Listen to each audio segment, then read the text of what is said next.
Equinox Télévision, au-delà de l'image, nous rendons compte.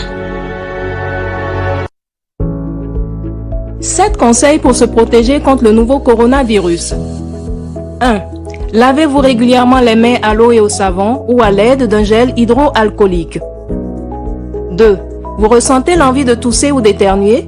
Faites-le dans un mouchoir ou dans le creux de votre coude, puis lavez-vous les mains. 3. Restez à au moins 1 mètre de distance des autres personnes, surtout si elles toussent, éternuent ou ont de la fièvre. 4. Évitez de vous toucher les yeux, le nez et la bouche. 5. Évitez tout contact direct avec des animaux vivants. Et si cela est impossible, veillez à vous laver les mains après le contact. 6. Ne mangez pas de produits animaux crus ou mal cuits et lavez-vous les mains. Nettoyez les surfaces et les ustensiles après usage. 7. Si vous avez de la fièvre, de la toux ou des difficultés à respirer, consultez un médecin.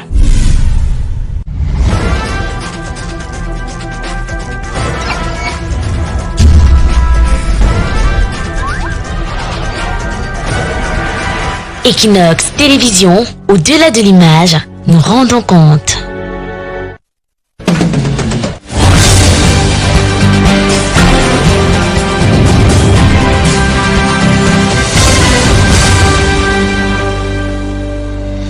Alleged separatist halt circulation between Mutengeni and Libe, towns of the Fako of the southwest region of Cameroon, for several hours. Meantime, Yaoundé goes in fear, panic again after the discovery of locally made bomb at the Ministry of Administrative Reforms, that is the Ministry of Public Service and Administrative Reforms in Cameroon's political capital city, a Cameroon that an expert will be describing in this edition of the news talking point as a Cameroon that is on a very difficult stage, and dialogue must be the center of the day or it falls.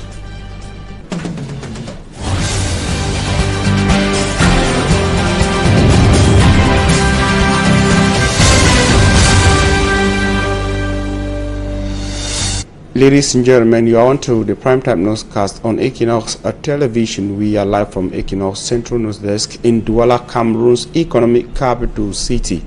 Thanks for making the right choice to listen to news on Equinox.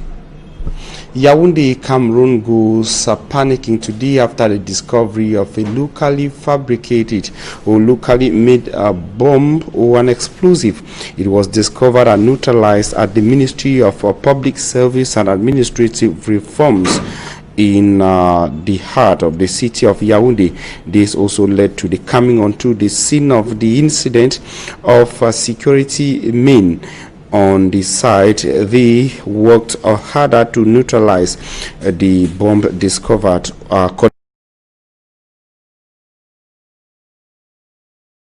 Central News Desk in Douala, Cameroon's economic capital city. Thanks for making the right choice to listen to news on Equinox. Yaoundé, Cameroon goes panicking today after the discovery of a locally fabricated or locally made bomb or an explosive. It was discovered and neutralized at the Ministry of Public Service and Administrative Reforms in the heart of the city of Yaoundé. This also led to the coming onto the scene of the incident of security men. On the site, they worked harder to neutralize the bomb discovered. According to local reports, the explosive was discovered in a cardboard file, and of course it was in room number 207 of the building hosting the Ministry of Public Service and Administrative Reforms in Yaoundé, Cameroon. It should be noted that the discovery today comes less than a week after a locally made explosive exploded at Maché Mukolo at Bata Mukolo in Yaoundé, Cameroon. It is a wave or parts of a series of explosives that have either exploded or been discovered in Yaoundé. Cameroonians have not forgotten the explosive that took place, or the explosion that took place at the Damas neighborhood of Yaoundé, wounding some other persons and leaving others psychologically affected. that has pushed Cameroonians to question what is becoming of the entire nation at a time when the armed conflict in the northwest and southwest regions of Cameroon has continued to take a disturbing twist, with disturbing forms of killings ongoing on a daily basis. And from Yaoundé, Cameroon, we take you to the armed conflict in the northwest and southwest regions. To say that alleged separatists today halted circulation between Mutengene, the town of Mutengene, under Tiko subdivision of the Fako in the southwest region of Cameroon, and the city of Limbe, still within the Fako of the southwest region of Cameroon. As you could see there, drivers moving to and from Limbe through Mutengene we are forced to park their vehicles, and of course after reports of separatists who allegedly blocked the road at a place known as Ombe, a locality in Mutengene. For several hours, circulation between Mutengene and Limbe was halted. It should be recorded it was a Monday, and Monday has witnessed towns ghosted in the northwest and southwest regions of Cameroon for over 3 years now as an arm or a weapon used by separatists to paralyze the economic activities in the northwest and southwest regions of Cameroon. But reports from Mutengene and the southwest region indicates that after several hours, the circulation was again re-established between Mutengene and Limbe of the southwest region of Cameroon. We shall be coming back to this story in subsequent editions of News on Equinox Television. And I will stay in the Fako division, but this time around from Mutengene, moving up to Buea, where reports say there has been a rising waves of crimes within the Buea urban municipality. And to be able to curb the increase in crime waves, which has been described by victims as disturbing, the Buea Council has embarked on a process to identify individuals using township taxis within Buea. These focus or these taxis are targeted because the criminals, according to Buea inhabitants, use township taxis to operate, as Derijato tells us from Buea. Organized crime in Buea municipality is increasing, and the Buea Council has noticed that the perpetrators have been penetrating through the transport sector. They come in as operators of township taxis, hit their target of victims and disappeared. We had a situation where they harass somebody, took millions and all those type of things. We don't condone and will not accept it. Musoko Edward, the second deputy mayor of the Buea Council, has been given the assignment to redress the situation, and his first discovery: too many unidentified taxis in his municipality. Of recent, taxis in Buea has kind of quadrupled. So adventurers took advantage to infiltrate this their sector and cause a lot of trouble. Today he has convened a meeting with the executive members of the Taxi Drivers Syndicate and a union operating in Buea subdivision. That is why we said we should form kind of platform of understanding where we can easily identify and smoke out some of these people who want to come and destabilize this noble profession. Mokete Jude, the union regional president, pointed out that it was timely that the Buea Council step in. And the rush between our syndicates to produce badges that we could not meet up in time, we resolved that the council should get involved and administration for the purpose of security and harmonization. This university town called Buea is a hub for cyber technology, and Mosoko Edwards says his office is also changing with the changing times. We just did symbolic handing over, and we are in the process to distribute these digitalized or computerized cards. We have a way to check them. We have to ensure with the union leaders to make sure these things do not go out of place. In the days ahead, it will be either you live with this identification badge as a taxi driver operating in Buea, or leave the street of Buea for the identified ones. Apart from insecurity, water scarcity and underdevelopment has remained as some of the major issues affecting Cameroonians in different localities, as continuous demand for government to better the living conditions of people have on many cases fallen on deaf ears. These are statements made by some of local inhabitants asking governments for developmental projects. In the following report, Innocent Azem will be taking us to some of the localities in Cameroon suffering from high underdevelopment as well as the lack of water, a basic necessity. Potable water has become a common cankerworm in most localities across Cameroon. While the populations of some affected villages keep hoping for government intervention, others have decided to walk while crying. For instance, in Quenfondom, under the leadership of His Royal Majesty Fonazefo III, initiatives to have sustainable water supply in various quarters are nursed. It's a landmark in the history of Bujon Quarter, given that the youth have taken upon themselves under the canopy of Muma Zepho, who summoned them a few days ago, and it's come to fruition that they've set up a youth council, and the resolutions that we've just taken, we wish and pray that we try as much as possible to implement them, amongst which we want to see that the problem of water is resolved, so that at least everybody can have water. Looking forward to having or maintaining a well where everybody can at least have a sip from it. Apart from this, insecurity, juvenile delinquency, and underdevelopment are to face the wrath of the Fon Muma Azefo III's Youth Council. We are looking forward to see that the problem of indiscipline is handled. The problem of drunkenness, problem of disrespect is handled. In the days ahead, the ESCO is going to sit and look at sanctions should a youth go against what we've decided. We'll see that we sanction of course with precaution to bring them to order and bring them together, so that together we can move Bujon and Quen to another level. We think that with the hands jointly together, everything will move on well. We want Bujon as one to be an example that all the other quarters in Quen will have to follow. Sons and daughters in and out of the village are expected to join heads together and provide the 58 quarters making up Quen the desired basic social amenities. Innocent has rather focus on the picture of Quen, a locality in Bamenda in the northwest region of Cameroon.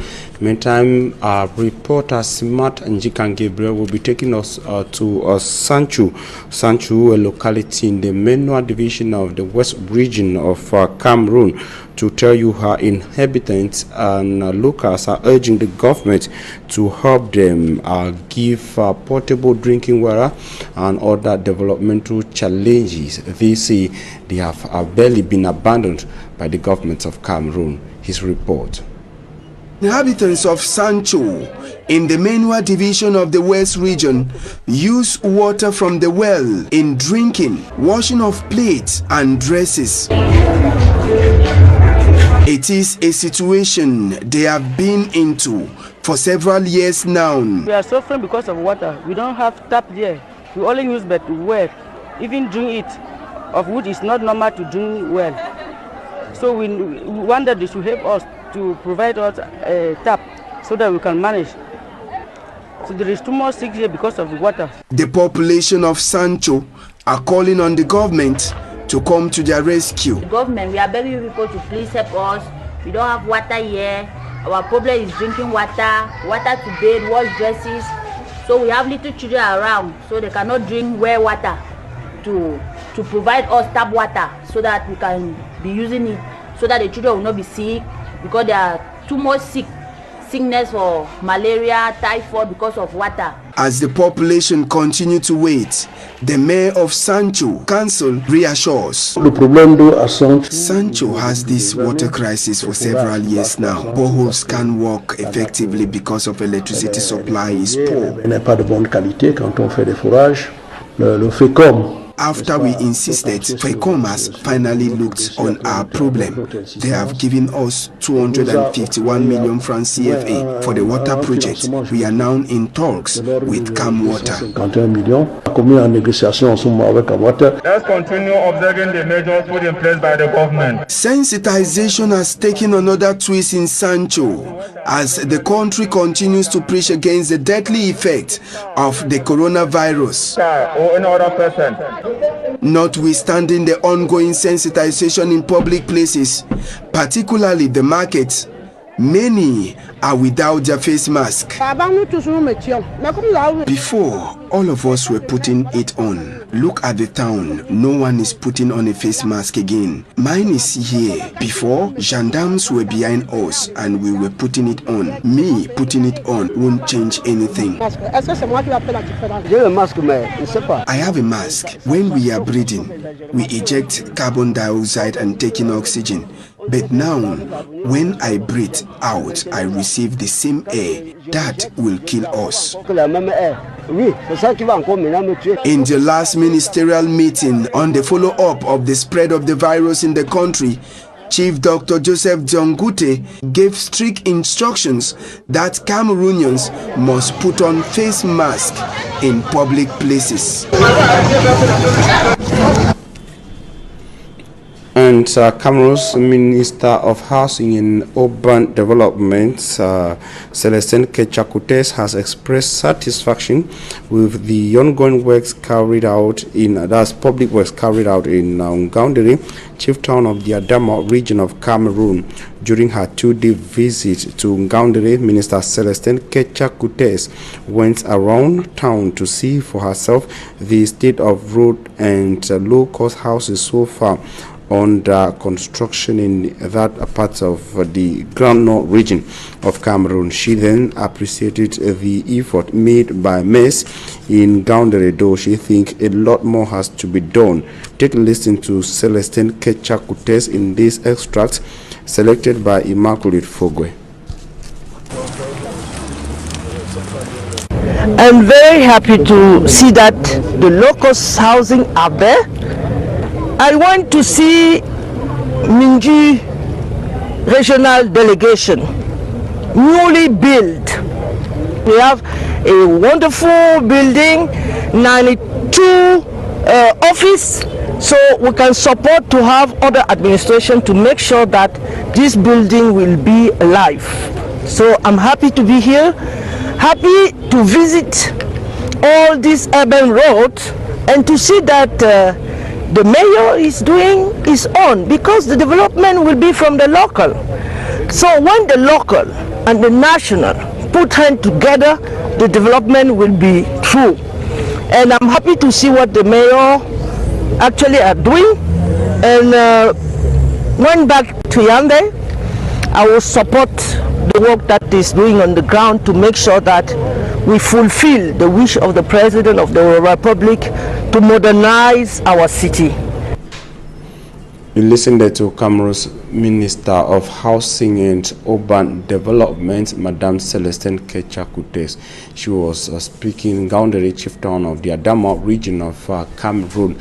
And I will talk something else. Cameroon's Ministry of Secondary Education today had a press conference in the nation's political capital city, Yaoundé, making key declarations on some of the subjects written in public examinations organized by the ministry. Some of the subjects which had problems, notably some of the subjects some of the questions that were found on social media even before candidates went in to write.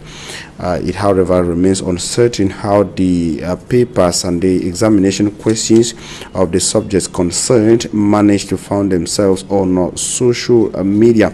And at the end of the event, we had a declaration or a statement from the ministry with regards to that. Ladies and gentlemen, you can sit down.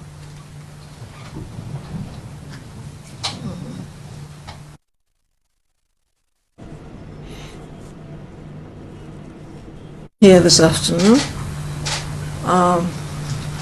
Usually I would like to be here for something nice and light. That's what I identify with my conference room. But it's a pity that I am here for something which is not so nice. And I hope that this will be the first and the last time when I come to do such a thing. And that you will permit me to work well so that we don't have to carry on such acts. It is shameful that we have to do this. But what we have to do, we have to do. We shall do what we have to do. So this afternoon, I'm just going to give you my point of view, and then I'll let you do what you need to do. Now, the Minister of Secondary Education informs the national and international community that the 2020 session of the baccalaureate exam was marred by cases of examination leakage in physique, sciences de la vie et de la terre et chimie, CRC and technologie de l'information, TI.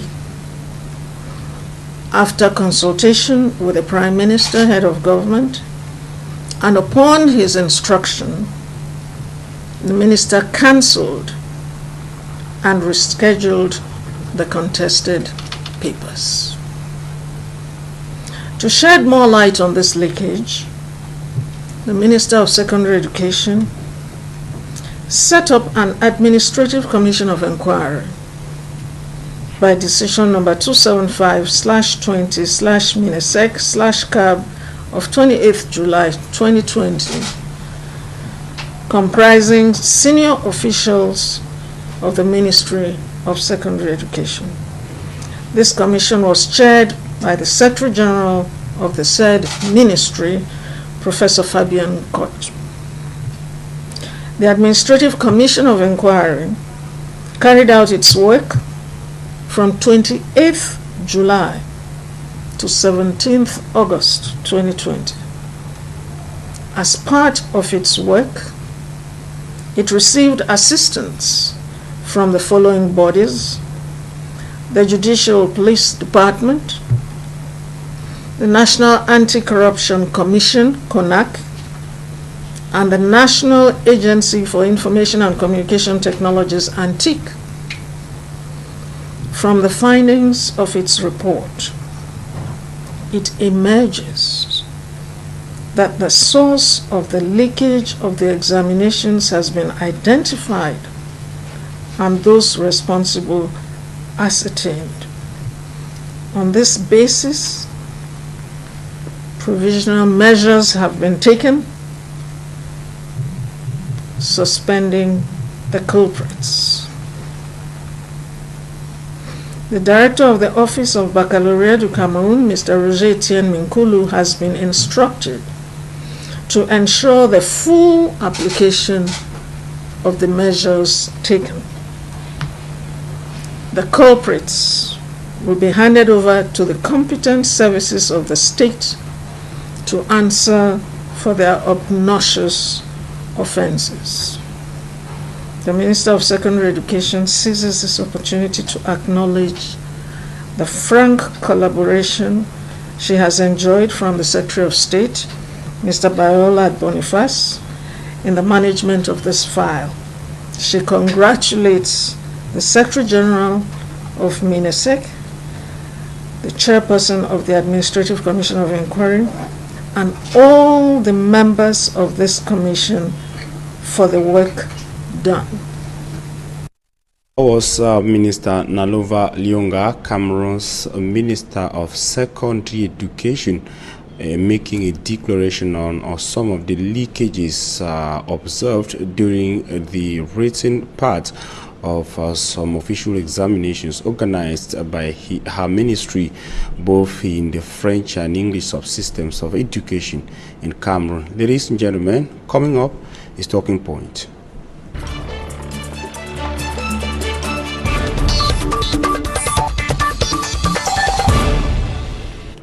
Thanks for joining us on Talking Points. We are receiving Mr. Wana Emmanuel Bumako. He is the spokesperson of the Acts Agile movements of Christian Pendaikuka, and he is also a specialist in peace studies and conflict management. Thanks for accepting our invitation. Thank you very much for inviting me, I'm sure.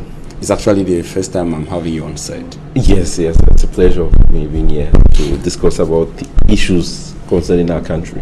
I was reading through your Facebook handle when I got interested in some of your write-ups. One first had to do with the conflicts in the northeast and southwest regions of Cameroon, and wherein you tried to outline why people should not be surprised with the fact that the conflict was picked or tipped to be one of the most neglected conflicts around the world. Can you explain that further? Yes, since the Anglophone crisis started, we're getting to 4 years, but the armed conflict is 3 years old now, and the consequences, the impact has been very deplorable, with more than 3,000 people dead. Indeed. And more than 500,000 people displaced in and out of the country. So it's really preoccupying.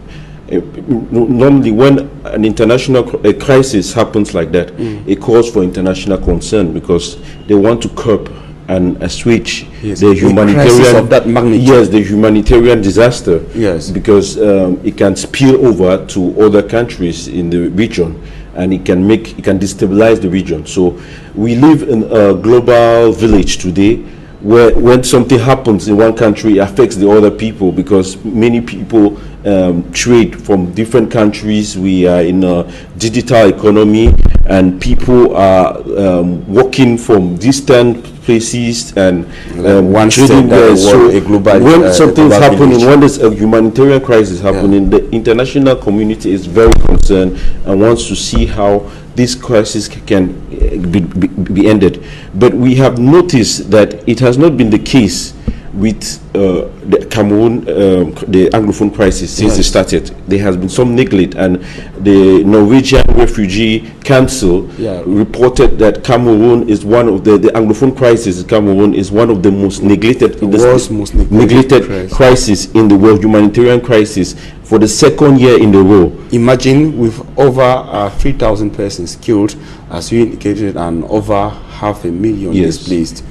Normally, the crisis not having enough attention from the international community. Yes, normally we're supposed to have a meeting at the Security Council, because the UN Security Council has the mandate of trying to restore peace and stability in the world. So that's why we are surprised why up to now there has not been any meeting, and it is because the government has been playing a sort of a double game.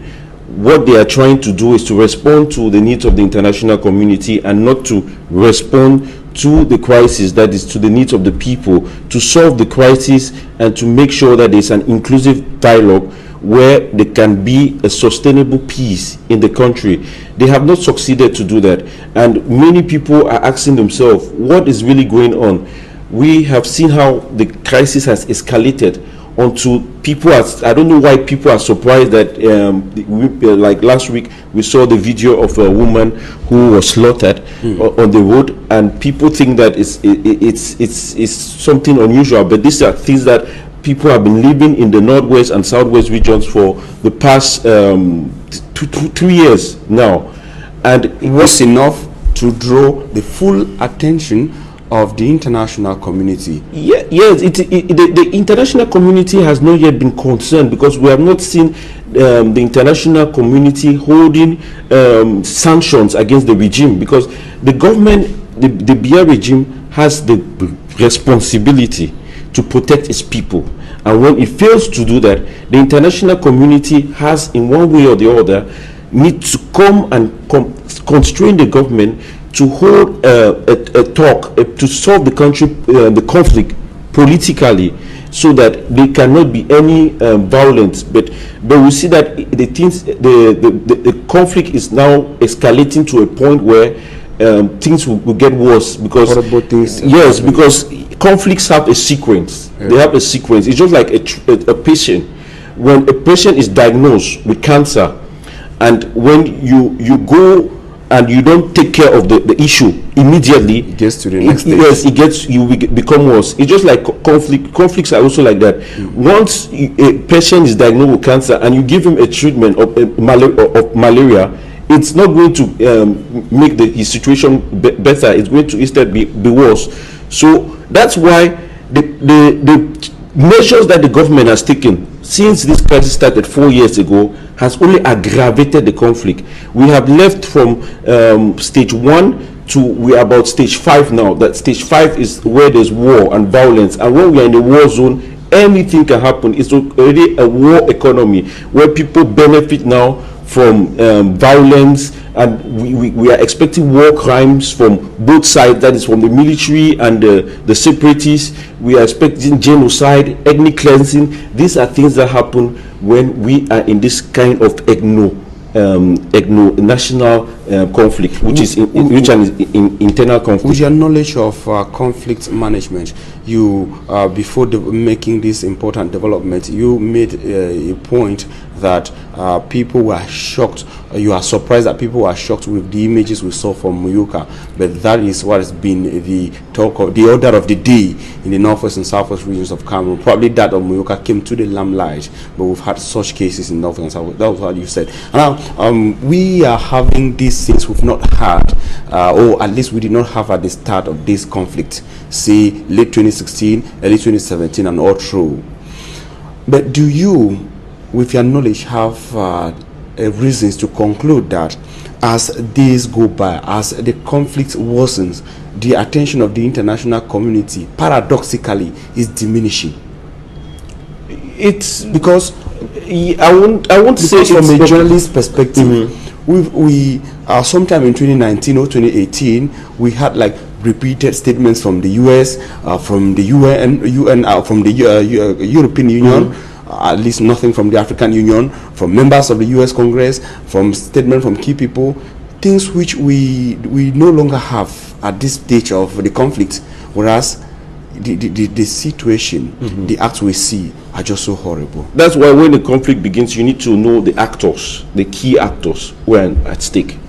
And once you know the key actors, you know the role that they have to play in the conflict. This government has an essential role to play in this conflict, and the government has been good in doing some sort of diplomacy, trying to corrupt international community, the international community, like superpowers like the United States, the France, and other key nations, so that they can give the impression that they are handling the conflict. That's why sometimes the regime, when they come and they give a fake dialogue, a masquerade called dialogue in the Ghana National Dialogue that took place last year, they give the impression it's to sell it out to the international community that these people, they are handling the conflict, but it is not the case. That is, they are trying to manage the conflict. If you see, each time the Security Council wants to, or the international community is calling for ceasefire, the regime will make some sort of to bring up some sort of measure. Either it is the DDR, that is the demobilization and reintegration project, which is something which cannot come when there is no ceasefire. DDR is effective when there is a ceasefire, and this ceasefire must be negotiated by both sides. This is what they call in conflict management the de-escalation phase, where there is pre-negotiation between the belligerent parties, because you make peace with war makers, not with peacemakers. Those people who have to come on the table are people who have arms to cease the violence. We call it ceasefire because the ceasefire is because when fire is burning, for example, in the house, the first thing is to go and stop the fire and ask yourself why the cause of that fire. You cannot bring about solutions to a crisis when people are still killing each other. And there is a appeasement moment where they need to be trust building. Because when you come to a stage where two people hate each other until they can kill each other, you cannot just go and bring them together and talk. There are some measures that you need to bring them so that they can have trust. So the issue of trust and sincerity is very important before we can have any sincere dialogue.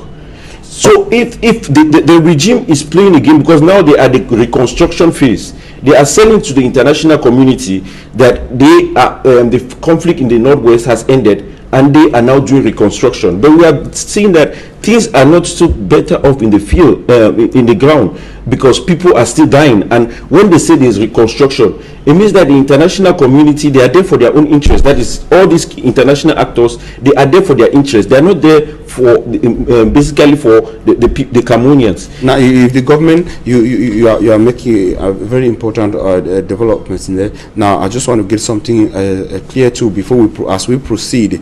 If the government has actually come out with a couple of these measures, the DDR you talked about, the PPRD, that's the presidential plan for the reconstruction and development, the organization of the major national dialogue, the release of prisoners. Government officials will say these are the measures that are facilitated what the government itself says a greater level of return to normalcy in the northern and southwest regions of Cameroon. But you see these measures are fake, and you also said the government bribes the international community. Yes, I think this government is an illegitimate government. Illegitimate government in the sense that they are not there to respond to the needs of the people. But with these measures, are these not measures enough? Well, there's a double game that this regime is playing. Okay. And I wrote an article referring to the fact that the regime is playing some sort of double game, giving the impression to the international community that there's no war, and at the same time they go to implement conflict resolution mechanisms which are not effective on the field. That is, they instead aggravate the conflict. When you say that you are organizing a dialogue and those separatists, people you're fighting against, are not present in the dialogue, who are you dialoguing with? Because for ceasefires to be effective, all the belligerent parties have to sit on the table and draw a plan that will make them to come out of this crisis. One side cannot impose on the other side. Both of them have to do it. When you talk about demilitarization, demobilization, and reintegration, the DDR, it is one side cannot decide on the other side. The actors have to come and draw a mechanism where both of them can be able to demilitarize and reintegrate these soldiers who have been caught in the armed conflicts. So when one side decides on the other side, there is issue of trust, because they don't trust. I cannot shoot you one day and I come to you and I say that let's make peace, and you just accept like that. We need to find some way that I can trust this man in order to bring in some sustainable peaceful solutions in the country. But it has not been the case. When you talk about reconstruction, who is going to do the reconstruction in a war zone when there is no ceasefire? Ceasefire is the first step for any peaceful dialogue or for any peaceful process to begin. If there's no ceasefire, like as I said, when a house is burning, fire is there. The first thing is to quell the fire and to see what caused the fire. And when you don't do that, all those measures that they are taking, we have seen that they are not effective. If both parties understand the importance of ceasefire for peace, for any peaceful measure to work successfully in these regions, then, and if they both understand the importance of a ceasefire, and at this point in time we've not had a general ceasefire in the regions concerned, who is then to be blamed? I will first blame the government, because it's the government that started this conflict. It's the government that has the responsibility to protect its people. It's the government that is there to respond to the needs of the people. The government has to be humble enough to say that it is because of them we are in this crisis, and has to go out to all Cameroonians, bring them on the table and say, let's discuss on how we can go out, we can end this crisis. So once we are at this stage, we need to tell the government that there's an issue of sincerity. All right. Because the government gives the impression that they are there to solve the crisis, but they are not doing it. Because sincerity, it means what? Liberate all the political prisoners linked to the Anglophone crisis. If this crisis, okay, yes, that's one measure. Another one is to make sure there's effective civil liberties, where people can express their grievances without any fear of being arrested or being sent to jail. Once these measures, because these are what they call the trust building measures, once these are not put into place, we cannot have any solution to or any ceasefire, because the other side feels that they cannot obtain what they want in their own land. That is, the Anglophones feel that they are marginalized and they are not having any impact in their country. Now, at that position where somebody is supposed to do something and he is not doing it, do we still have something that can be done by the international community? The same international community that we at the start say is not been very proactive in the crisis. You also talked about the fact that there's interest, the people, different interests are at play in the crisis in the north and southwest regions of Cameroon, trying to explain that they are at least having what they want. That's probably why they are quiet. It's not, we have to know that when there's war, there are people who benefit from the war, and there are many people who don't want this war to end because they are benefit from both sides. So can the international community impose a ceasefire? It is right now at the level we are. It is only the international community that can bring both actors to dialogue, because the international community through the United Nations can sanction all these actors. The problem with the government is that the government has a problem that they don't want to be at the same level as the separatist fighters, the Sisiko. That is their fear, because it will give the impression that they are not the legitimate rulers in the country. So that is, they don't want to humble themselves to dialogue, because they want to only impose their ideas on other people. So when we are at this stage, it is the international community that can force this to the government. If you don't dialogue, we are going to sanction you economically, and this is going to, and they can also force the separatists. If you don't dialogue, we are going to